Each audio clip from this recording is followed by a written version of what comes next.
from Stephen Shafroth of the Dells, Oregon. And I'd like to address this question to Mr. Cain.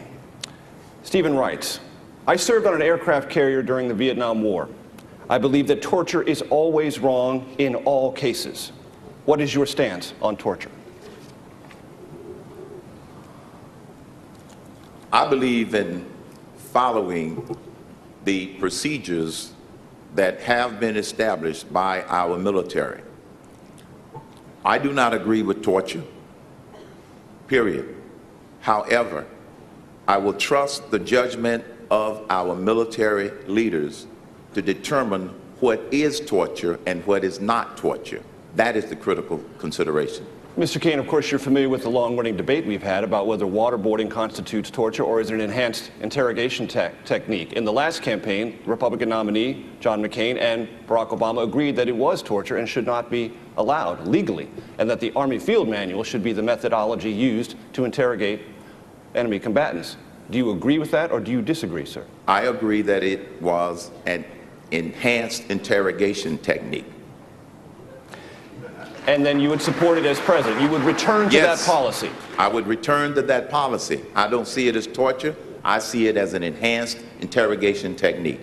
Congresswoman Bachmann, your opinion on this question that our emailer asked? If I were president, I would be willing to use waterboarding. I think it was very effective. It gained information for our country. And I also would like to say that today, under Barack Obama, he is allowing the ACLU to run the CIA. You need to understand that today when we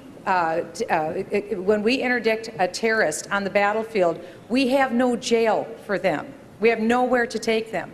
We have no CIA interrogation anymore. It is as though we have decided we want to lose in the war on terror under President Obama. That's not my strategy. My strategy will be that the United States will be victorious in the war on terror. Congressman Paul, my spidey sense tells me we have a debate about to get launched here. I know you have an opinion you'd like to weigh in.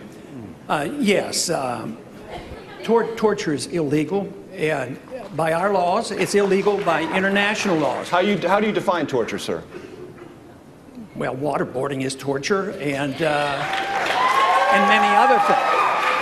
It's illegal under international law and under our law. It's also immoral, and it's also very impractical. There's no evidence that you really get reliable evidence. Why would you accept the position of torturing 100 people because you know one person might have information? And that's what you do when you accept the principle of torture. I think it's uncivilized, and have no practical advantages, and is really un-American to accept on principle that we will torture people that we capture. And Major, that's time. Major, I have to weigh in on this.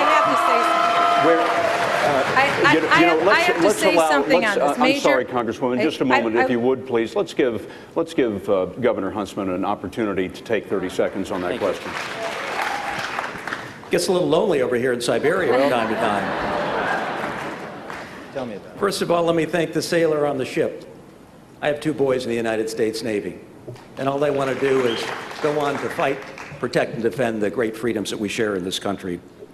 This country has values. We have a name brand in the world. I've lived overseas 4 times. I've been an ambassador for my country 3 times. I've lived overseas and done business.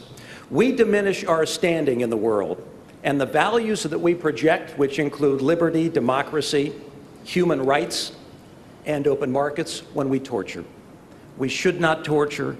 Waterboarding is torture. We dilute ourselves down like a whole lot of other countries, and we lose that ability to project values that a lot of people in corners of this world are still relying on the United States to stand up for. And that is